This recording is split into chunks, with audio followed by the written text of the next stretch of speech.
get down to business. The 10th commandment is, according to the story, does anyone know the story of Exodus at all? Exodus. Has anyone ever heard of Moses? Mm-hmm. Yes. I had a dream of Moses this morning. You had a dream of Moses this morning. Okay, God. My uncle's name is Moses. And you had a dream of Moses. Yeah, and it was your weird. uncle. Yeah. So God was preparing you for this class. Oh. Because Moses is the one who created the 10 commandments. And so Moses, does anyone know how Moses even came into play in the Bible? Okay, so he was a Jew, born to the slaves. Well, they weren't slaves then, they were just Jewish. So what happened was, he was born to a woman that couldn't take care of him because they were going to kill him. So she put him in a basket. Right. Now I got it from Sunday school. Right, from Sunday school. Yeah, She let him flow down the, I think it was the River Nile, right? Yeah. And the princess of Egypt found him. And she wasn't able to have children. So she found him in the basket and she picked him up and took him home and raised this little Jewish boy as her own. He became very popular in Egypt and everything, and he realized his true ancestry. So then what Moses did was he realized who he was, and he realized that most of the people in Egypt, the slaves, were Jews, and were Israelites, not Jews, but Israelites. And he was like, yo, these are my people. This is my ancestry. You're native. Imagine being adopted into a family that was enslaving your people, and you come to the point where you're like, hey, these are my people. What's your first instinct? You want to free them. That's what Moses did. He freed the slaves. So what did the slaves do? They left Egypt, and that's called Exodus. They exited Egypt. So when they exited Egypt, what happened was they were now going to be, then there were thousands of them, slaves, freed slaves from Egypt. So now they were going to be living in tents. And it's going to be difficult when you're living in tents. You have to live by rules. You have to live by commandments. And if not, then what are you going to do? Your neighbor comes up to you, the next tent, they do something, you want to kill them. You want to steal from them if they have something else. Maybe their wife looks good and you want to go sleep with their wife or husband for that matter. Right? All these different things. And God said, Moses, I'm going to give you 10 commandments so the people can praise me, honor me, love me, understand me, but also live in a community together. So there, the 10 commandments came. Now all the 10 commandments are all different. Thou shalt not steal, thou shalt not use the Lord's name in vain, thou shalt not commit murder, and all these other things. Covet thy neighbor's wife and Yeah. And this is exactly why they had to have these rules so they know how to live. Now what I found very interesting, the other day I was reading the 10 commandments. So what I noticed was the 10th commandment was thou shalt not covet. That means want or desire your neighbor's belongings. And I was like, yeah, you know what? That's interesting because how many of us actually do that? So just to get into it, and according to Exodus, God inscribed the commandments on 2 stone tablets, okay? Because 5 on one and 5 on the other, and it was on Mount Sinai. My kids were born in Mount Sinai Hospital. And I didn't even know until today. You were born in Mount, your kids? Yeah. Your twins? Yeah, 18 years ago today. Oh, happy birthday. Wow, you see how God your works. kids. You look like you're barely 18 yourself. Thank you. Wow, that's amazing. You look great. You have 2 kids. Isn't that the fact that Libra blood? Yeah. Isn't that something? Well, happy birthday. You see how God brings that all in to tie synchronicity again. So on the Mount Sinai is where Moses got these commandments. And God said to him, this is how I want the people to live. Because it's very difficult for us to live in society, even today, with being close to people. So they were instructions for people how to live then. They still stand today. So here is the 10th commandment in detail. You shall not desire your neighbor's house. You shall not covet your neighbor's wife. That also means desire. want. Or his male servant, or his female servant, his ox, his donkey, or anything that is your neighbor's. Of course, we don't have donkeys these days, I covet my neighbor's land. right? She beat me to it at a garage sale. So I covet That's a that. little different, because Yeah. garage sales is serious. I love that. I love it. Yeah, we go all the time. But you don't covet it. These days, what do we have? Belongings. Cars would equal a donkey. Stereo, yeah. You know, it's still homes, stereos, belongings, right? So these days, it still stands true, but why even more? That commandment, I notice, stands true even more serious these days, because we are not living in tents where our closest neighbor, like the Israelites, they had their commandments, they lived together, but the closest neighbor from them really would be acres away. We don't have that any longer, do we? We live so close to everybody, on top of each other. And we have to mind that commandment even more these days than back in the day. Because we're closer. We're closer, more people, especially in the inner city. More things, yeah, more possessions. really. Yeah. More things. I didn't even think about that myself either. We do. We have more possessions these days. And we have, obviously, with the invention of man, we have things like computers, right? Who wants the best computer, the fastest computer, stuff of that nature. So how many times have each of us actually coveted something else that someone else has? Now, again, Joanna, do you mind if I put this on camera? Okay, what are you gonna say? I'm not saying anything, that's not what I said earlier. Okay, go ahead. When I spoke to you, Yeah. you and I were having our, Yes. chit chat, right? It was about It was just about life and about different things and about people and the everything. way they look. Right, the way, image. And I Yeah. had said to you something, and I forget now, but you said to me, you don't look at anyone else's image. You look at your own, and you're very content with your own image. You're very happy with who you are. You don't look at someone else, you don't compare yourself to anyone else. And I found that phenomenal, because how many times in society, young girls, all the way up to older women, we look at each other and we compare ourselves according to their image. Models and everyone on television, and we should be certain size and all this, it's all about image and how we are seeing the image out there. So I'm guilty of it myself, very guilty of it myself. I have a question, going back to covet. Can you elaborate on that definition? Like, does it mean steal or want more or Covet means to or- desire what the other person has. So you want to covet it. You want to come over it and take it as your own. So it's not like an It's not action. stealing. It's not like No, it's more like a pre. envy. I see. Yeah, that's what I was thinking. Yeah, Going more like on. an envy, like I want that for me. Which And is it's the like same they thing. should not have it, I want that. You don't care how much they deserve it, you don't care how much they look good with it and everything, or how much even you deserve it. You just want it. Some people, they live their life trying to get what other people have, but I'm gonna get more into that. So, some people, they look at other people with their cars. They look at someone with a Mercedes-Benz, BMW, and they're like, I want that vehicle. But they don't realize one of two things. That person could be paying huge money out every single month just on maintenance, on gas, on car payments, on insurance. And it's like, would you really want that car just so you can pay all that much more? And that's what other people, they look at that. They look at other people's cars, they look at other people's homes, and they want it. But I have a client that has a big, beautiful 4-bedroom home in Richmond Hill, and she does not sleep a wink at night. What is she worried about? Mortgage. Making Mortgage. it Hydro payments and everything like that. She's so worried about all that. Like, what's the sense of having that house? You're supposed to go home and feel at peace. You're supposed to go into that home and feel like, I just got back from the outside world where everything is crazy. This is my castle, my palace, where I'm going to feel at peace. She doesn't feel that. So even outside at work, she feels crazy. She goes at home, she feels even more worried. A lot of people feel that. Right. The living maybe not for me. But why? Because they saw the next person with that home and they want to own their home. I can't tell you how many clients I have that just want to own their own home.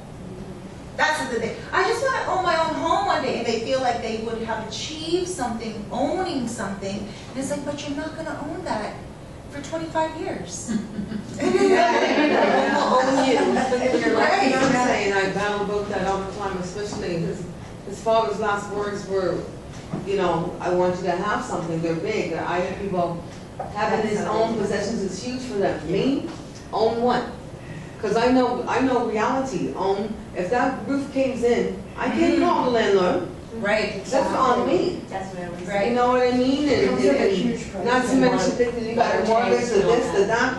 Listen, I'm quite happy with paying my rent. Me too. Yeah. No. Where's the, I'm quite happy, she said. and he's 56, right? So now you ain't even got a house yet. How long's that sucker gonna be for? Right. Hey, let me tell you something. My And cousin, the fact, you know, his father wants that, but to me, you need to humble yourself, come back down. You're up yes. there and you ain't got the money to be up there. Now, and I completely understand that. Now, I have another client that pays $1,200 a month for rent, That's a lot. where she could be paying $1,200 a month for mortgage. So when you see that, then it's like, okay, yeah, that transfer makes sense because, but then again, the first maintenance thing that happens, I have a cousin that just bought a home. Okay, every month she's paying this mortgage like she would her rent, living from check to check, everything's good. Her furnace went. Yeah. She's Most people would responsible. see, Yeah. most people would see a furnace is what? A few $1,000s, right? At least. She could not afford it. Yeah. She could not afford that furnace. She ended up showering and doing everything she needed to do at her mother's house. And she had to end up selling the home because of the furnace. Yeah. Because the roof started to leak, the plumbing started to go, she couldn't afford it. But she worked so hard for the down payment, and she didn't even make her money back that she thought she would by her investment. So this is what happens when we want something so badly, Yeah, and we have to make sure that we are able to live by that wish and that desire. Don't put ourselves in circumstances that do not make sense just because we want something that someone else has. And I've learned that people have this unquenchable desire to have what other people want. We're all guilty of it. We are. Is it, I guess there's a difference when it comes to, okay, well, you see somebody and their lifestyle and you'd like to kind of emulate it or live like that because, you know, they've got their life together. A good example. Right. Yes, that's fine. That's different than like. That's a very good question because there's some people that, you know, you see them, you know, dressing nice. You see them speaking nice. You see them treating other people nice. And you emulate, like you said, the perfect bird. You want to emulate your life. They're a good example. And you want to kind of, you know, template that as yourself. But if you're, right, but if you're going to envy them, hate them because they have it and you want it, and you're going to put them down and say, why do they have it and I don't have it? Or if you're going to put yourself in difficult circumstances just to purchase what they have, then it becomes the fine line that's crossed. For me, it sounds like the difference between envy and admiration for myself. Between what? Envy and admiration. Yeah. Because, you know, like I have envied people, and it's not a good feeling. It's almost like I resent the person for having what That's I want. honest. It's a resentment, which is, but when I admire somebody, and I would like that for myself, it's something that I have to look beyond the actual thing. Like, okay, say I wanted a house, I have to look beyond the fact that it's a house. There's bills, there's responsibilities. You know what I mean? So I have to assess if I can have that kind of stuff. But I'm past envy. I used to be very envious, and it just became resentful. But with personal growth Yes. and with Yeah. balance and everything, we start to realize that fine line between admiration Yeah. and envy. And we start to realize, okay, they're allowed to have what they have. They work. They work for it. I would like to have that too, God. And then it becomes a petition to God that, hey, God, I like that. I would like that. I'm glad they have it. I would also like that. And it becomes like God's like, all right, let's do it. You know, go ahead. I agree with just what you were saying. I mean, I used to be that person as well, envy the things. And of course, that comes from my insecurities. Yeah. Right, that's exactly what it is. So it wasn't until I grew. And, you know, my girlfriend, for instance, we've been friends 40 years. Tell her my age now. That's all right. You know. You're a young girl. Yeah. But you were a friend since you were 5. There you go. That's true, yes. She works for the government, Indian Affairs. She's on her 3rd house. 5 children, most of which 3 of them are already in university. And I love that. I am so happy for her. Not desiring what someone else has, but when they do have it, you're like, you know, good for you. And like you said, God bless you for having that. There's people will covet different things today. People covet different things. For instance, trends. So my nephew, I heard this just the other day. You guys know Shiloh that came here? My nephew, he's 14 years old. Okay, Darla's son. So he comes to the classes, good little boy. He'll call me up on some Saturdays and be like, Aunt Cerise, can you get Aunt Autumn to come pick me up because my mom's not coming to the class? And he just wants to come to the class. So I heard a few weeks ago, actually, maybe last week I heard, when Darla was here, I heard. So not last week, but the week before. He was robbed. The little boy was wearing Jordans. These shoes he stood in line for. They were just brought out, brand new pair, and he stood in line for it from 4 o'clock in the morning until the store opened. My sister stood in line with him, and all that time they spent like, I guess, a couple of $100 on these shoes. And he got robbed. They took the shoes right off his feet. They made that boy get down, untie his shoes, and they took them off his feet and ran with them. My sister got them back because she broke bad. And she was like, I'm from the hood. I'm from Regent Park. I better find them shoes. And she went on back to Darla, you know. And she did get the shoes back. But does that take away the reality that Shiloh had to experience being robbed? So now does he want to wear nice shoes out any longer? Is he going to be afraid every time he puts on a nice pair of shoes just because someone coveted his shoes? Somebody saw them. They didn't only look at them and like them and want them, they actually took them from him. And that's where we say, that is where the 10th commandment even comes into play today. For sure. Yeah. How many ladies? I'm guilty of this myself. Completely guilty. I didn't know what Louis Vuitton was at all. Until I started to see ladies wearing it a few years ago, right? And I'm like, what was that purse? You know, Gucci. All this stuff. Michael Kors is the most popular one these days now, right? Juicy Couture. When I found out the prices of the Gucci purses, okay, and I went into Holt Renfrew and all that, I was like, what? $1,000, $2,000 for these purses, and I don't like little purses. I like big purses, okay? I like the big ones where you can throw your whole kitchen sink in and go. And that's what I like. And so I was looking at the bigger ones, and I'm like, this is too much for a little bit of leather. Because I can go to Winners and buy one of this same, even more durable leather for $200, never mind a couple of thousand, just to have someone's initial written all over it. There's gotta be another way for me to get this Louis Vuitton purse. And I, looking back on it, why didn't I say to myself, I don't need his initials on my purse, but what did I say? I said, there's gotta be another way for me to get one. Okay? So what did I do? I started to research online, went on eBay, did all that, you know, bargaining stuff, and I was like, oh, there's just too much because you have to pay for the shipping and handling. I found a woman who goes to Europe and buys them and comes back here and sells them. Very good friends with her now, 5 years later. And yes, her name's Diane. Tell her I sent you. You will buy an authentic purse, okay? I have the Gucci's, I have the Louis Vuittons, I have the Pradas and everything. Michael Kors shoes, I bought these off her for $20. They're Michael Kors. You know? And so this is what I'm saying, right? $20 for real leather.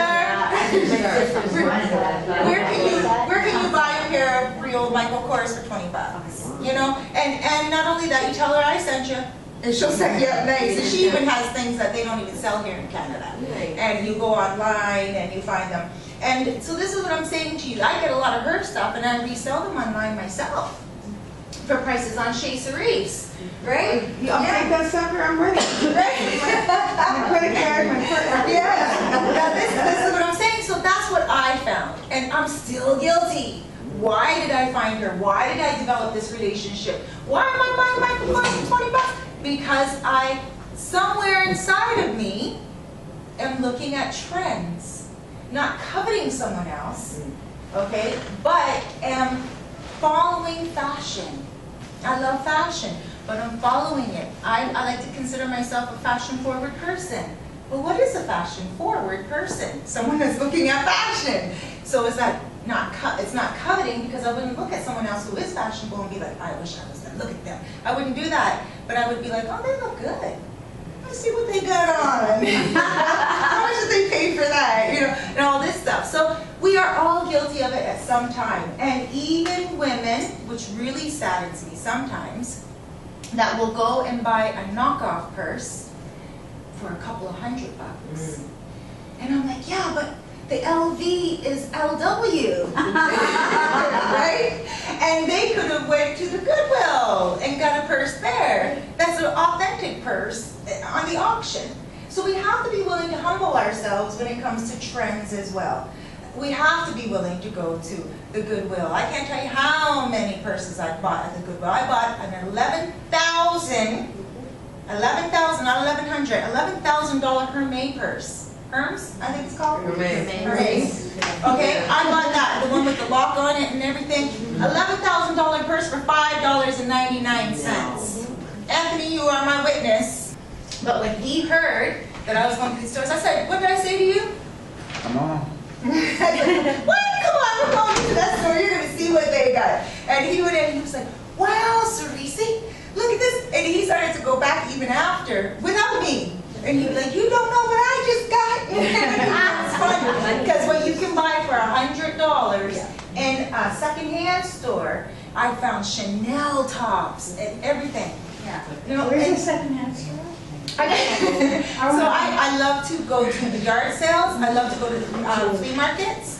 And I go to some value villages you can get, but they're pretty smart now. But you want to go to the secondhand consignment shops. Yes. Yeah. They really don't know what's going on. They don't know what they get, because some of them they get like a Furla purse. They never heard of Furla. And some of them, Furla. You see? Furla is another name that's coming in now, more popular. And I bought one for $20 from my girl, leather, and I put it online, and they're selling for $800. Right? So I get to the point now where I'm like, oh, we spent $20, why even sell it? So this is what I'm saying. And then, you know, those are with purses and ladies that covet things. We covet things without even realizing it. But again, the fine line, and the fine line is between admiration and resentment, envy. So, cell phones. Big thing these days. I have a generic cell phone, just an Android, but I love it. It goes online, I can touch the screen and everything. Bought it for $170. Mine costs the exact same. Wind Mobile? I'm with Wind, Hawaii. Huawei? Yeah. Hawaii. Right here. Touch screen. Yes, girl. So cell phones are crazy these days. I heard just the other day, a woman was on a bus, just on the bus, mid-conversation, had her cell phone in her hand, had her earpiece on, was giggling and laughing on her conversation and everything, and just someone came by, grabbed that cell phone, and got off the bus, timed it perfectly. Okay, took this, I'd be chasing him with right? my purse in hand and shoes in the air. Yes, and she didn't even give her enough time to respond, because obviously, busy bus, downtown Toronto, the buses only go so far, up to the Sherbourne Street station kind of thing. He got off right at the right time. So he must have been watching her, pressed his stop, but saw her on the phone, grabbed her phone, boom, got off and left, just like that, and stole her iPhone. And that was it. And why did he do it? Because he coveted what he saw. He wanted it, so he took it. And nothing has changed, even when we look back at the days of Moses, when Exodus was happening and people were coming out of, slaves coming out of Egypt. God made those commandments because he realized that people want other people's belongings. And then, you know, men with cars, men do it. They want to have the nicest cars. Women with implants. You know, I had a breast reduction. And I had a woman one day, I told her I had a breast reduction, we were talking, she said, "You're crazy." I was like, "Why am I crazy?" "You had your breast removed?" I'm like, "Yeah." You know, for health reasons, you know, my shoulders were humping over and my back was hurting me. And she was like, "Oh my God, you're just crazy." And I'm like, "Why?" She's like, "Because don't you know everyone wants big breasts?" Like, who's everyone? Everyone in society. That's the key. Everyone wants big breasts in society because they feel that is the way to be. So they will go.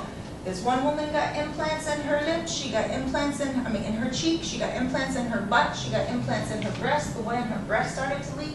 She had to get them taken out and renewed. The one in her butt she didn't like any longer because she couldn't fit her pants up the way she used to. The ones in her cheek she didn't like any longer because men started to think she was a transvestite. That's how artificial they were looking, that they thought she was just a pretty man. You know, and that's what starts to happen, right? And they're like, "Oh, she may be transvestite, transsexual, or maybe something," but no. And this is what happens. Sometimes we get completely ridiculous and we don't realize that when we're coveting somebody else's belongings, we're not looking at our own riches. We're looking at other people's stuff, and we don't realize that we're looking at someone else's stuff, but we have something they're going to want. So we have to really focus on what we have that is so much more beautiful than what anyone else could have. Like anything, even if it's had something to do with eyes. I look at you.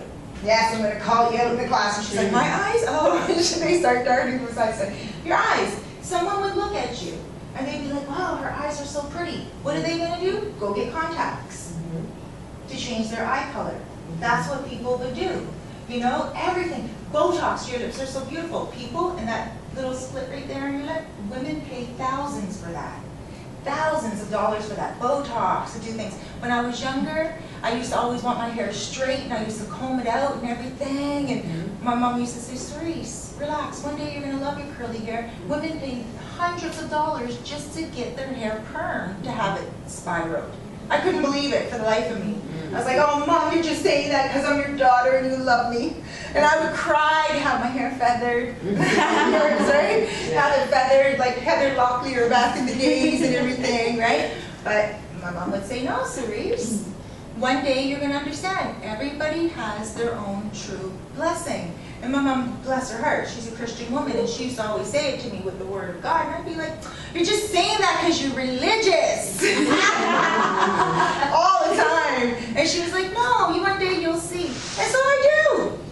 I get out the shower, I just put a little bit of conditioner in my hair and throw in conditioner and I'm gone. I don't have to do much to my hair, right? Sometimes I have to blow dry it, I won't lie. But, but that's just the way it is, and I'm very thankful for certain things now. You know, but there's different things that each of us will have as a blessing from God, and we have to recognize those blessings. Some of us will have a good husband or wife. So what I'm saying is some people are blessed with excellent health. Some people have high intellect. Some people, they have compassion, very compassionate people out there, right? They are so kind and giving. That's a blessing. And some people are like, "I wish I could be that nice. I wish I could be that giving." And, you know, and the list goes on. But one thing that I want to bring to everyone's attention, most people rarely appreciate their own belongings, and instead they value other people's belongings. It was admiration and envy. That was so important. So when you see something that someone else has, whether it's a body, whether it's a car, whether it's a cell phone, whether it's a purse, doesn't matter what it is, a house, you just say, "God bless them." God. One last thing, very quick. So flip side of that, if someone is feeling coveted or someone is coveting you, is there any... That's turning it all around. So when you feel like someone is hating on you, Yeah, they're a or- hater because they see that you got something that they don't have, and they're treating you like garbage, or talking about you, slandering your name, or even just giving you attitude. Yeah, That's a flip very side good to question. that. There Okay, we're not is. supposed to covet, but what happens if... You are coveted. Yeah. Okay, when that happens, you just say, "Thank you, God." You don't allow them to hate on you because Because once you allow them to hate on you and you internalize that, you become just as almost below, just beneath them. So when they're hating on you and you feel that hating on you, you just say, well, God, you really blessed me even more than I have recognized. You know, and they'll always, sometimes it'll be a new item you got. A new vehicle. You get your new vehicle and you show up with it at a new barbecue, or at a barbecue or whatever, and your family members all of a sudden treat you different. It'll always happen. And maybe not even a barbecue. It could be anything that, oh girl, you could have just lost 10 pounds. And you know, the next person who could even be skinny just doesn't like you because you're feeling good. That 10 pounds you just lost is now showing on your aura. And you're walking around, you're feeling good, you're different. You're not the fat mentality any longer. You're moving now into the confident mentality. They're like, who does she think she is? She just lost 10 pounds. 25 and it's like, You lost Yeah. 25? yeah. Wonderful. Like you get different avenues. You get people who are proud of it. That's So right. You get people that are like, what'd you do? Like, what drug are you taking? Or Right. then you people, good work, or how'd you do it? Show me what you did. Or Right. yeah, there's There will always be Yeah. that. And not those just things. like, there's other things. Always. Simple, I guess. Anything. Yeah. And those Yeah. negative people that say, oh, what drug you taking? Yeah. You just say, God, love, See, that's self-love. hard for me because I'll come back with something snappy and I'll be like, whatever you gave me or whatever your mom gave me, I'll give it to you or something like that. And that's when you That's where I accept. catch my tongue. Right, that's when you I'm hard. accept their hate, you internalize it, you let it get all in here, and then you're like, you pretty much digest it, and then you regurgitate it back on them. And then what are you doing? You're just pretty much eating their vomit. And so when they bring that on you, their hatred and their hating, you just imagine a stop sign, and you just laugh. See, Just laugh and be like, it's hard. drug, why not be taking a drug, girl? It's called discipline. Right. You know, and they'll be like, oh, and you know, you don't bring it back on them. I know exactly what you're talking about, and I've been there so many times, so many different situations. I'm telling you, even in a professional environment. But you know, the person would say something slight of their tongue, and I would be like, I told you many things, and I would be like, shocked. And I'd be like, oh, this is how you treat me? You know? But I had to get over it, and I just be like, oh girl, please. And you just, that's all. It comes down to people hating on you for no reason. Don't accept it. It's like a dart. It's like a gunshot. If you stand there and you're open and you get shot, you're gonna fall down. But if you dodge it, they're not shooting anyway. So, except past you. Right, but that's a very good question because people will covet you. All of us will be coveted at some time because people will always do it. And all you have to do is just say, I'm blessed. It's You know, I am blessed. easy, but then it's simple to do in theory, but for me, because I don't know, I'm a little bit outspoken at times. Sometimes it's hard for me to catch my tongue, and then after, like, oh, what I say, or I'm learning and Discipline. yeah. So when someone's a hater, love it. Be a lover. People will always hate. And when someone's hating on you, really, you're doing the world a favor because you're taking the hate off someone else. You know? So let's say a prayer before we end. Let's bow our heads. Dear Heavenly Father, we come to you because we honor you. We love you so much and we thank you. Father, today is a long weekend. Today everyone's celebrating. Please allow us all to go forth in safety. Allow our families to be happy and at peace. And allow us to go forward in your love and in your honor and in your grace.